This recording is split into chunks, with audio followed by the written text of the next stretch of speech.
Hey guys, I've been trialling some revolutionary new swim tech and now you can get your hands on it too. This is EO Swim Better, a swimming evolution in the palm of your hands. Improve your technique with EO Swim Better. Analyze your stroke technique with EO's Swim Better handset. Go to eolab.com, use code Brett at checkout and save 10%. We individualize training in the pool, so why not individualize your nutrition? Erica Beine of Beine Wellness Building will help you and your swimmers get exactly what each athlete needs through genetic testing and personalized nutrition plans. So stop guessing what you should and shouldn't be putting into your body. Athletes within a few weeks have noticed they're recovering faster because they're fueling their body with what they need and staying away from what their body hates. Erica understands swimming. She gets it. She's worked with over 20 Olympians, including the fastest man in the world, Caleb Dressel. Group discounts are available, so go to Beine Wellness Building and get in touch with Erica today. That's Beine, B-E-I-N-E, wellnessbuilding.net.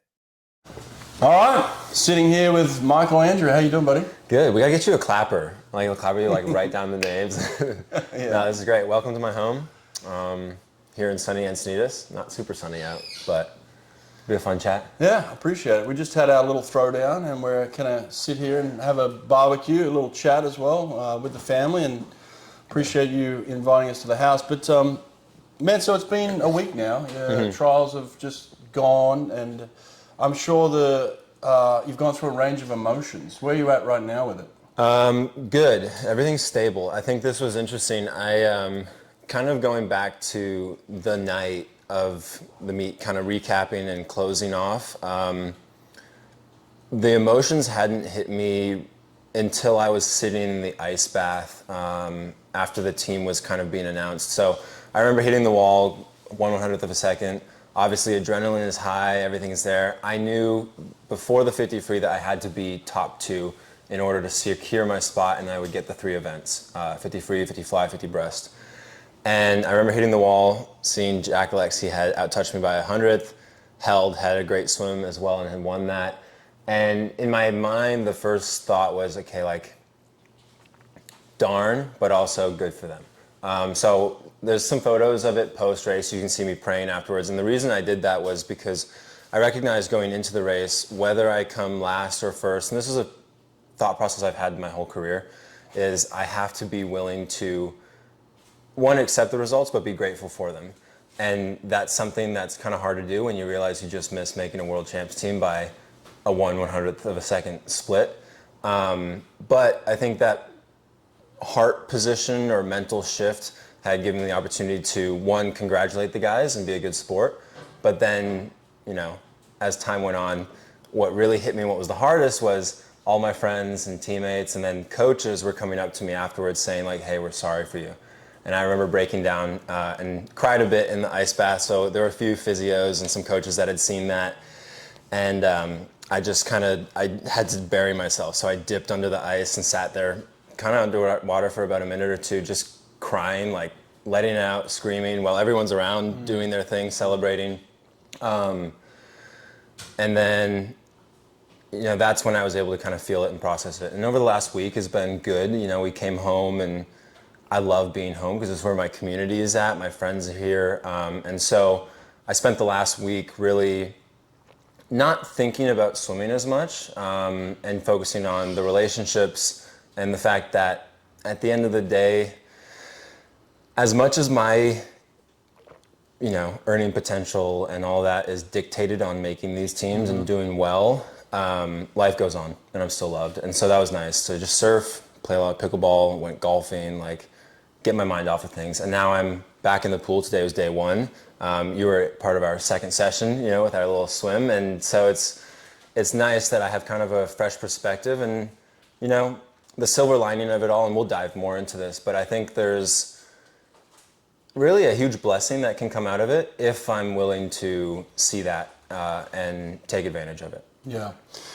I was concerned going into the 50 freestyle because I had seen an interview with you earlier in the week where you had mentioned the fact that you had felt more pressure going into this meet than maybe anything in the past couple of years. And once you swam the 50 fly where you ended up winning the race, you kind of announced that the pressure was off now and you could go out and just swim freely. Yeah. And then all of a sudden, obviously the pressure flipped again. And I heard you say something where it was almost like, I have to do this now in order to make the team. And it worried me because whenever we have to do something, we tend to tighten up a little bit, right? Like, and we don't often talk about the psychology of swimming. We talk about the physiology of just going out there and do what you've done, trained to do.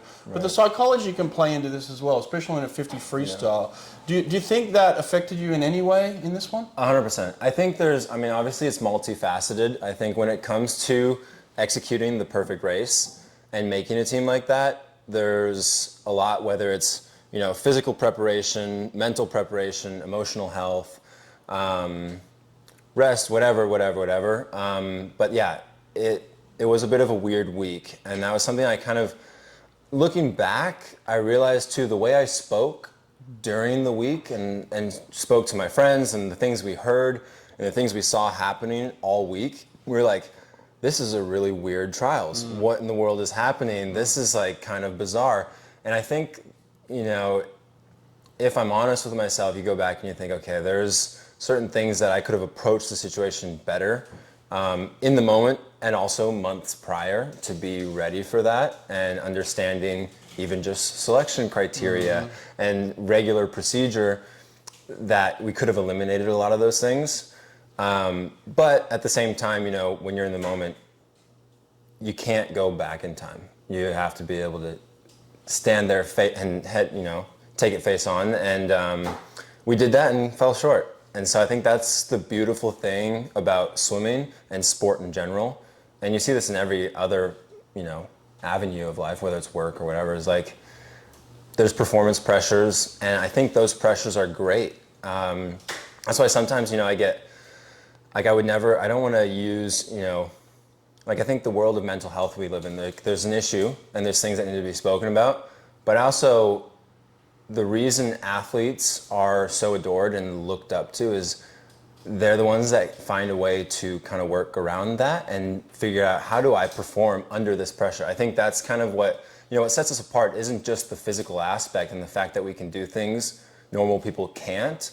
It's the fact that we're able to stand amongst the pressure like a gladiator, in battle. Is how do you face these really stressful, scary moments and trust the work and the preparation that you put in there? And maybe I just wasn't prepared. Is there a difference in feeling for you between, let's say, a 200 IM where maybe you've got tenths of a second, half a second to play with, as opposed to the 50 freestyle where you're dealing with 100th of a second? Is there a difference in your approach in warm-up, maybe your approach to the ready room, maybe how you stand behind the blocks? Does it feel different for you? So it's weird. I actually think that when I look at events that I swim and choose, a lot of the confidence that plays into how I approach it is purely off of the training I've done going into it. Now, looking back at the last 6 months, our focus has really shifted towards the 50s because I kind of got to a point where I was really struggling with closing, and I recognized there's not a lot of time to get ready to do these events at the level that I was. But also, on top of that, I love sprinting. I love going fast. Obviously, I've made tons of teams in sprinting. And so that's kind of my forte. And I always, I look at like Nick Santos, a good friend of mine. And you look at the event he does, it's like a 50 fly everywhere, always. But he's the best in the world, And so there's kind of an excitement to where I'm like, okay, I'm going to focus on just the 50s for a season and see what I can do. And looking back, I think that was maybe a mistake, but it's a mistake that I was willing to make, knowing that we now have time to prepare for Paris and make the adjustments necessary to never be in this situation again. And it's almost humorous, and like I feel like a bit of a broken record is every single meet where there's maybe a failure or didn't quite hit the marks that I wanted to, we have this big reevaluation and adjust things. And I used to think of that as a negative, but I actually think there's a lot of positive in that, and everybody really should be willing to adjust and make those changes kind of every season, but then figure out, you know, what did you do right, and then what did you do wrong, and figure it out from there. Yeah, I'm a obviously a very vocal fan of yours, like publicly as well, and I think what I was seeing is a lot of you're doing a lot of things well and a lot of things right, and I think sometimes that gets overlooked. You know, you obviously had crazy top end speed, even in your 50 free final.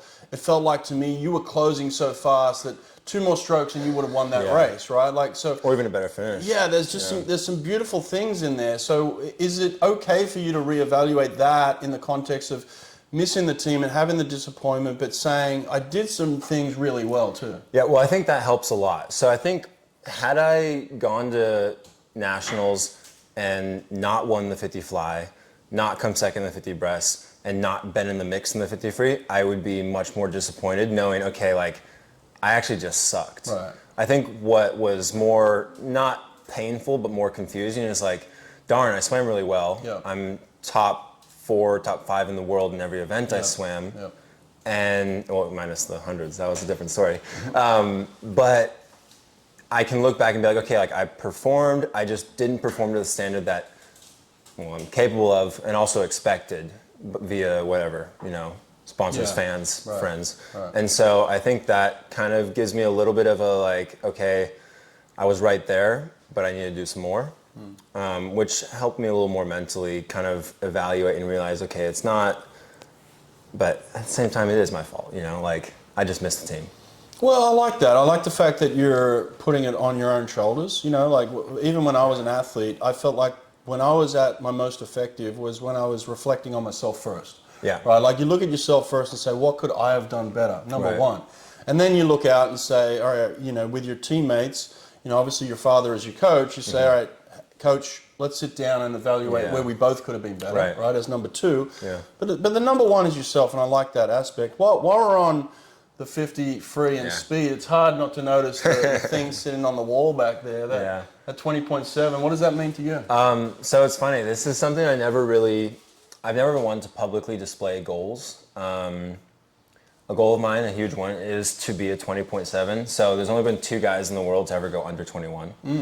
So that's Cesar, and then it was it Busquet? Fred Busquet, I wonder who coached them. Yeah, I wonder. And so, you know, I look at that and I don't know, we've been through a series of, you know, changing our events, 2IM, 100 breasts, all of these things. But one thing that's always kind of stuck through and through is the 50 free has always been my first national record. It's always been the race that I've kind of really been my key feature, but I've never focused fully on it. I always kind of did it last after the hundreds and all the strokes. Which I'm grateful for. That was kind of the way I was raised. My mom always forced me into the 4IM, the 2IM, and that's the reason I'm so versatile as an athlete. But this is something that I really want to do for myself, is to be a 20.7. And I'm going back to physically writing it down on the wall and seeing it, because there's a little story, and a lot of people may know this, but when I think this was 2018 or 2019, it was World Junior Championships, long course World Juniors. I had written down 6 months prior, 21.75. And I put it on my pull-up bar, I put it in my bedroom, I put it in the bathroom, I put it all over the house. And after those 6 months, you forget to see the numbers on the wall because it becomes part of your subconscious. I'm training about it, I'm training towards it, and then I came to the meet and I ended up swimming 21.75 twice, almost back to back, and then 21.76, I think, in the final.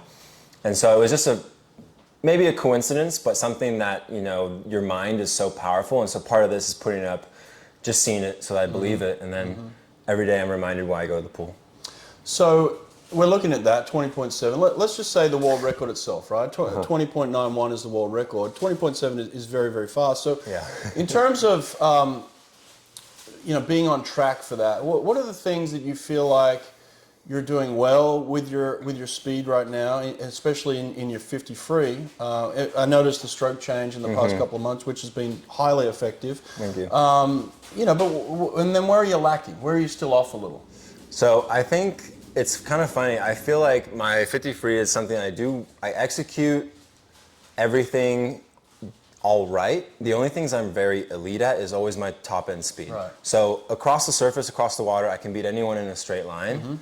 But where Ben Proud, Caleb, Ryan Held, a lot of athletes, even those that aren't, going 21 lows, destroy me to the 20 meters or even to the 15. And so my thing is, you look back at my world champ silver in Budapest, I was 0.09 off the block slower than Ben Proud. He beat me by 0.09. That's a gold medal. Yeah. So there's room for improvement off reaction time. I shouldn't be going to 0.71 off that. Right. Entry, I think my figure, I have the length and the power, but I don't have the trajectory. Like there's certain mobility or flexibility or work that needs to be done in the shoulders, through the underwater kick, into the breakout. So all these small details, I think is, coming from a 21:41, I think is my best, is pretty easy. I mean, maybe not easy, like it's a 50, it's crazy to drop that type of time. But if I do have the perfect race, I know I can get to a 20.7. And there's also a lot more speed to be had because I don't feel like I'm at my strongest physically. Yeah, it's interesting. I was talking to your dad earlier who coaches you, and he was talking about the fact that you don't necessarily do a lot of resistance work in the water. Zero. That's incredible. Well, I to mean, me. the resistance work we do is the resistance against the water. That's it. Yeah, that's incredible to me. Like the amount of top end speed you have and the amount of power that you generate for someone that doesn't do a lot of resistance, it's wild to Pure know. vigor. Yeah, like to me, I'm like, wow, like there's so much room for improvement there if you were to incorporate some of that. Is that something that you've talked about? Yeah, so I'm buddies with Cam McAvoy, and we've got friends around the world, obviously, and that's what's kind of cool and very fortunate, even with Dad and my family and the way we've done things. Everyone knows us for USRPT and how crazy we are to try something different. But I think what's cool too is we never stop exploring and experimenting. And so I think there's something to learn from everybody. I don't know that, I don't think everything works for everybody. I don't think there's a one shoe fits all type of thing, but we'll experiment with it and see. And I want to add some more power. I've started jumping rope a lot more, like explosive energy, springing off box jumps, figuring out, like we do knees over toes, like tendon strengthening things, trying to see, what other sports are the most explosive athletes, how do they train that? You look at NBA jumpers, and when we were in Lawrence, Kansas, we knew Andrea Hootie, who would work with them. She'd take a kid that could barely jump to, like a close to 50-inch verticals. It's insane. And so, I don't want to approach it like a swimmer, because you approach things like a swimmer, you're not going to be as quick.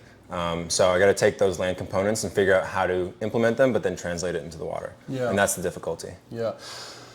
I remember traveling with Bruno a few years back now. I don't remember the exact year, but I remember it was the first time you were traveling to Europe by yourself. So I would say it was probably around 2018, maybe? Yeah, it was like probably 19 and forward. 2019, yeah, 2019. I remember you were still a kid, and I remember saying to Bruno, oh, wow, like Michael's here by himself.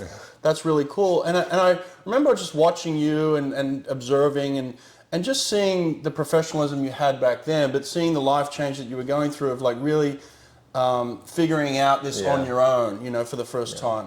I was actually surprised today when I pulled up to the house that I was pulling up to your apartment. I was expecting to pull up to your parents' house, and here I find you living by yourself. When did that change happen, and what's that life change like now? Yeah, I mean, so I've been living on my own for, how long's it been?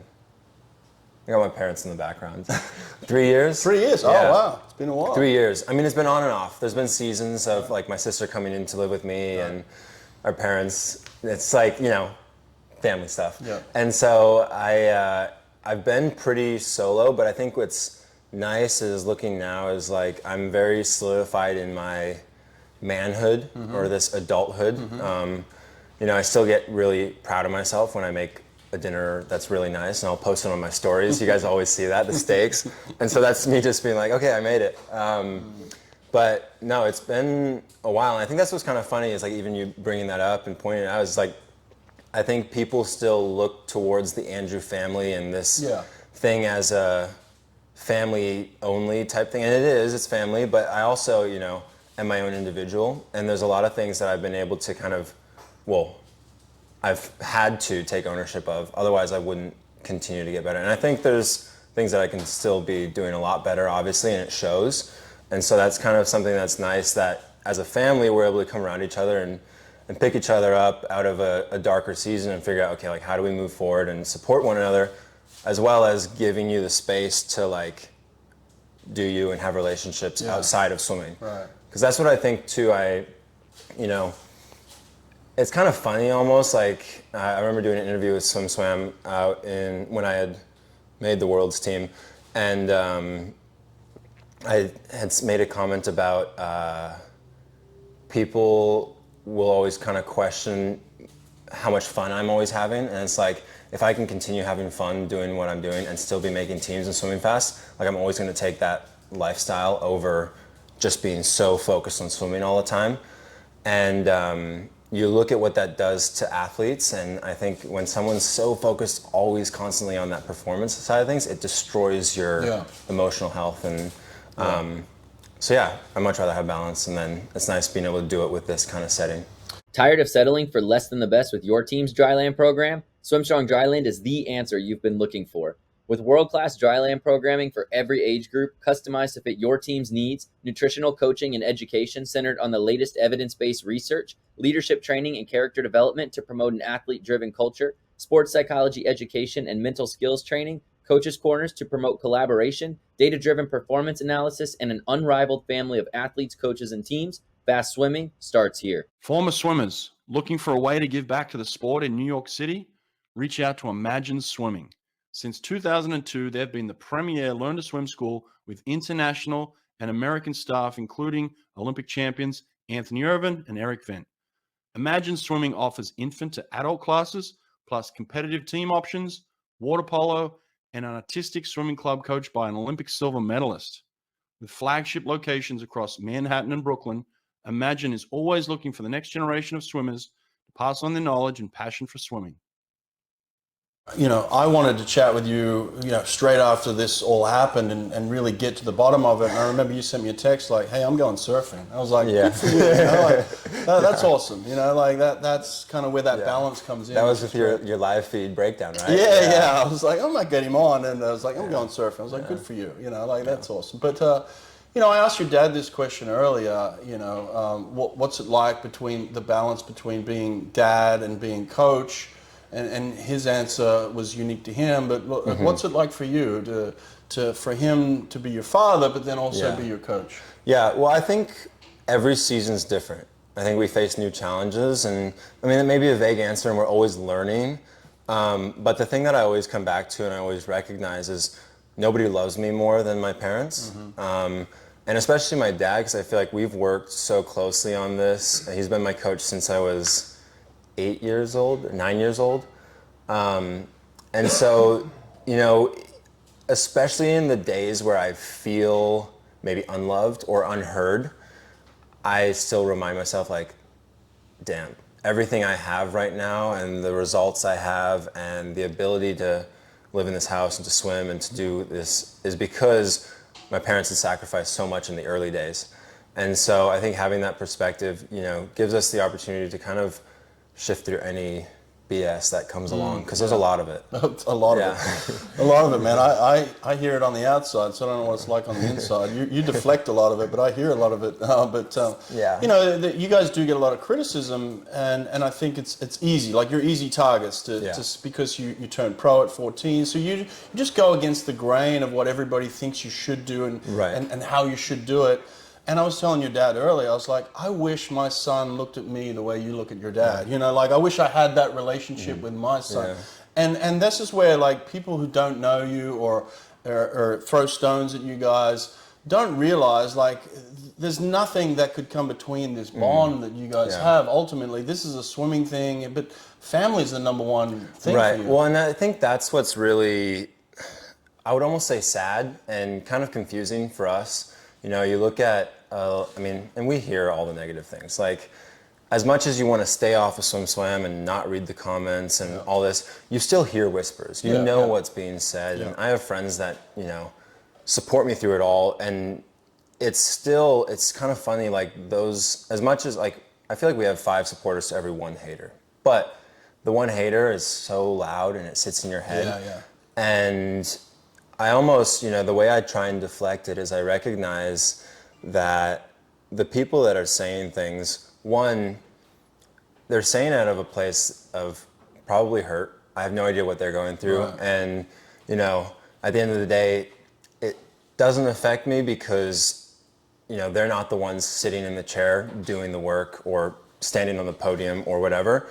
And so you have to find a way to kind of laugh at it. But it does. It still, there's always an arrow that's going to come through a chink in the armor and hit you.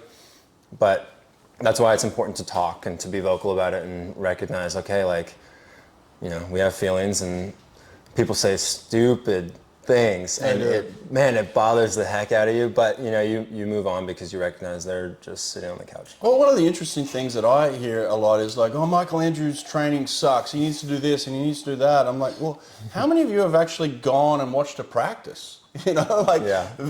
Almost none of you. So how can you have an opinion on something that you have no idea about? You've never seen it. You don't know what he does. Mm-hmm. I don't know what he does. And I'm closer to you than those guys are. So it's I'll tell you, we don't do much. But it's But here's the thing is training, honestly, I could be doing the most traditional program and people would still say things. Yeah. I think that's the and you can still crux. fail in that too. Exactly. That's the crux of it. You look at everyone that made a team or everyone that didn't make a team, you can make up stories, you can say what you want, you can believe what you want, but at the end of the day, it doesn't matter what they think. And I think that's kind of, it's interesting. I think it's easy for, sometimes I'll be like, oh man, am I doing enough?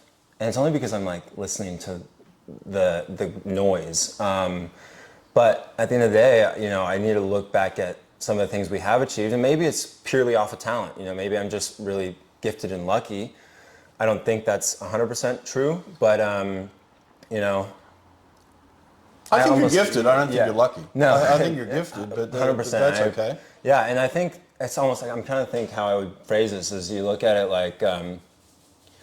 I'd almost say the people that I allow to have.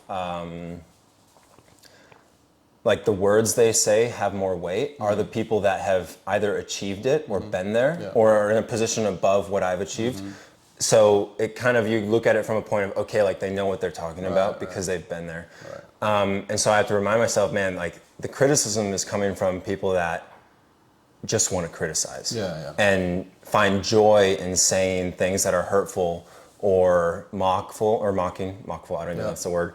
But it's just kind of petty stuff. Let's go back to the trials thing real quick and just clear up some stuff because I just want to get an understanding of the timeline from my perspective. I came out and said some things publicly against USA Swimming, and I wasn't completely clear on what I was talking about. So I want to just at least get an understanding of where it was for you. So from what you understand, in terms of the priority change that USA Swimming made, so from the 50s, winning the 50s, that priority's obviously changed sometimes in the last 6 months. And it seems to me, from all I've heard, that change happened around January. Does that sound right to you? It could be. So that's the thing is, and I think where I made the issue is whenever those changes may have come out or whenever the selection procedures were sent out, I didn't take the time to read it.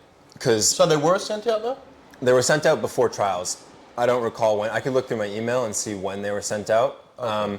But I think the biggest issue is, regardless, even had I looked at them and read them, we weren't going to change the procedures. Right. And I still probably wouldn't. And that was the thing too. A lot of people are asking, would I have changed my preparation to focus more on certain events? And it's I probably wouldn't have, because in my mind, there's no way 26 max swimmers is going to fill out, because that's never happened. You look at Carson, Kieran, Caleb, myself, every trip we've been on in the last couple of years, there's been multiple guys having multiple events. So reaching the max was never an issue, but here we are. Yeah. Why then did you continue to decide to swim the 100 breast then? Why'd you keep that in the event lineup? Well, same with the 100 fly and the 100 breast. It's one of those things where even through Mare Nostrum, I was struggling to get under 102. I was quick out, but the stroke just wasn't the same. Right. And that happens. I've been through this almost every season. My event that really hits is different every year.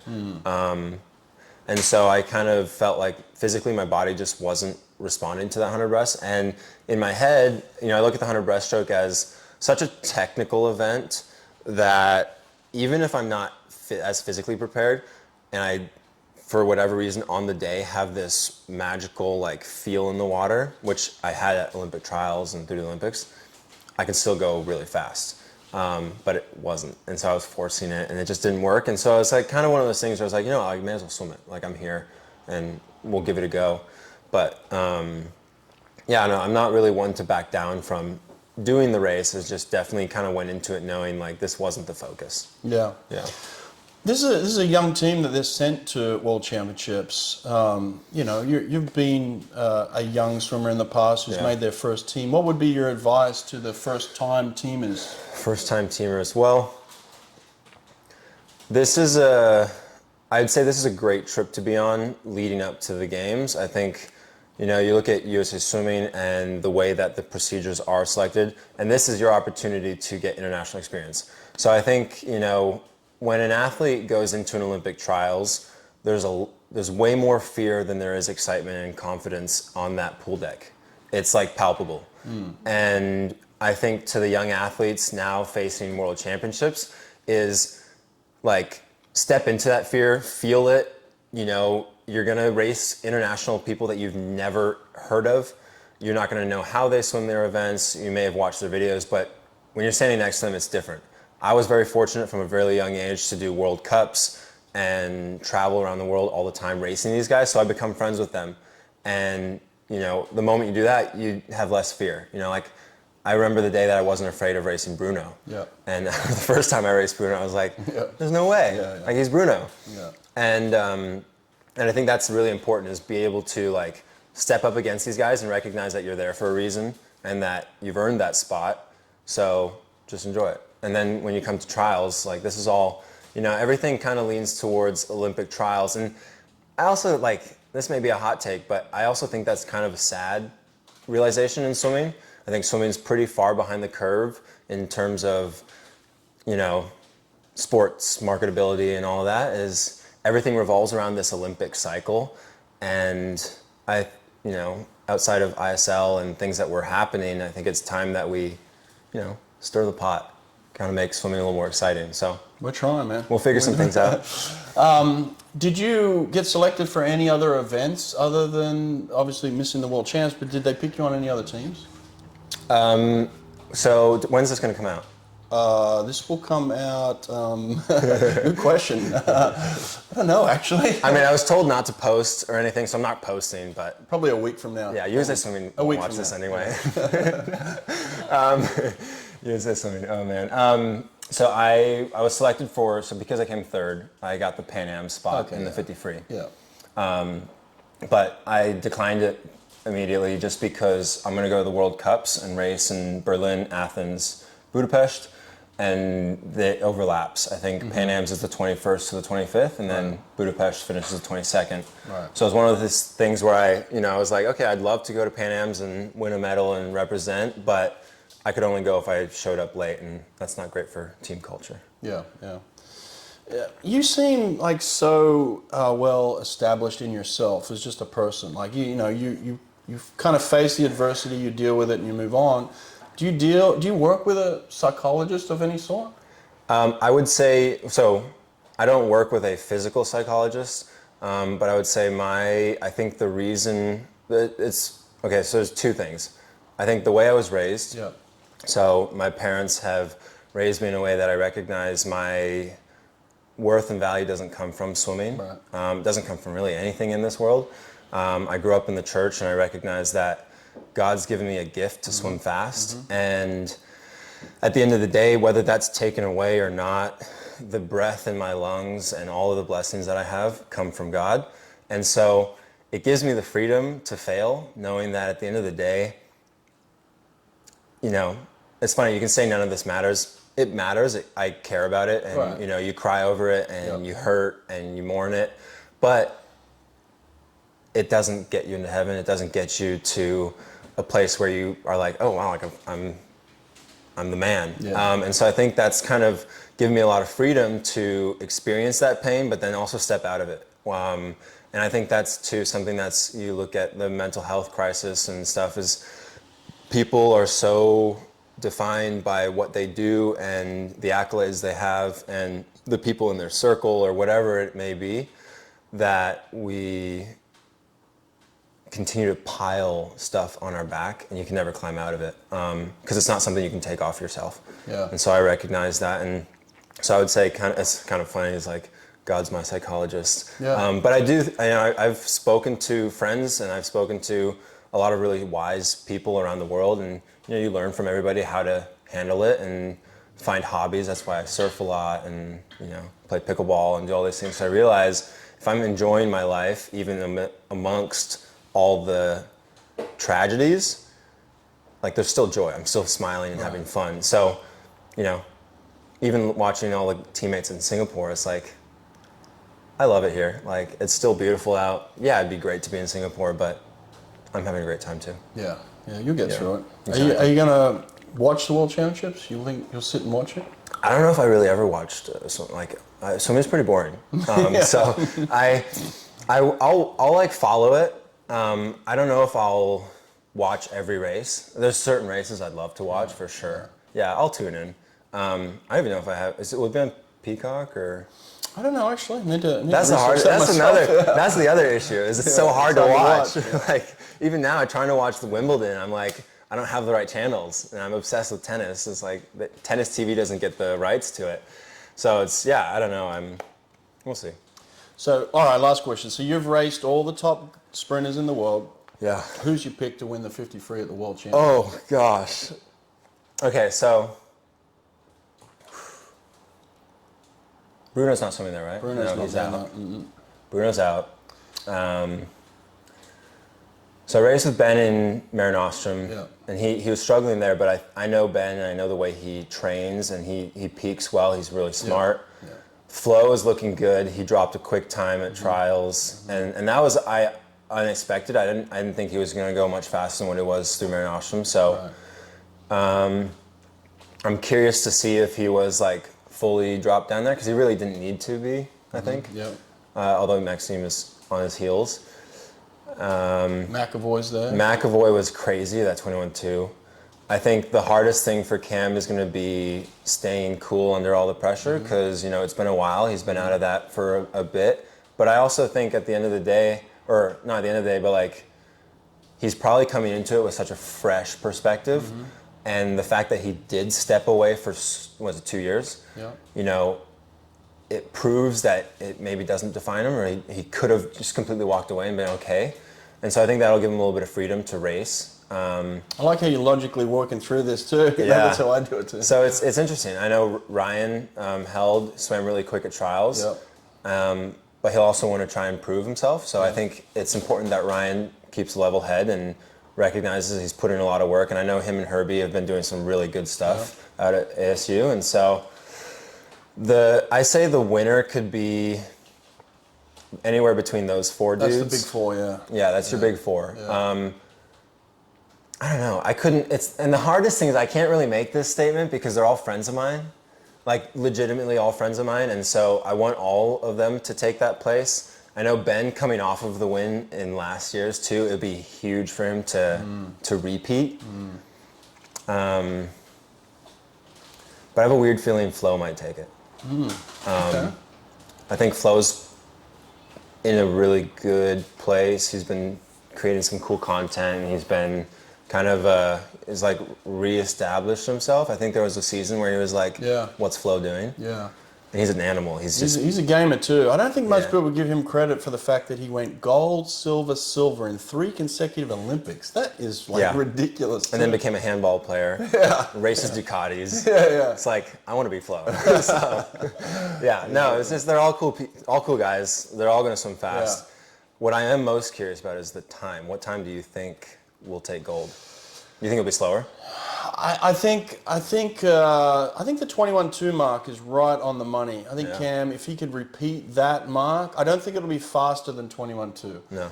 It could possibly be a 21.3 low. I think it's gonna be high 3. Yeah, it could be right in that range. But I think if you hit that 21.2 mark, even if it's 21.29 again, I think you win it. 100%. Yeah. Yeah, anyone under 3 wins it. Yeah. I think win will be a high 3. Yeah. Although, I guess Ben was 3-1, right? Ben at his best. Ben at his best is 21-1. But yeah, I think that 21-2 is right on that mark for the win. If you can hit that, that's where it's at. But I agree with you. I think that's the 4 guys that could do it. So it'd be cool. Yeah. Appreciate it, man. It's good. Thanks a lot. Always a pleasure. Yep. Cheers. All right. Good job, you guys. It's great. The red one? Yeah. Vasa has been the go-to training tool outside of the pool for over 30 years. Vasa's products are ideal for developing power and proper technique in your swimmer's catch. Add a few Vasa trainers to your pool deck and it's like adding an extra lane to your swimming pool. Go to vasatrainer.com, use code BRETT at checkout and get 10% off anything from Vasa. Destro Swim Towers. Gain strength in the water with a tower of power. Save $150 per double swim tower by using code BRETT, B-R-E-T-T, at checkout. DestroMachines.com.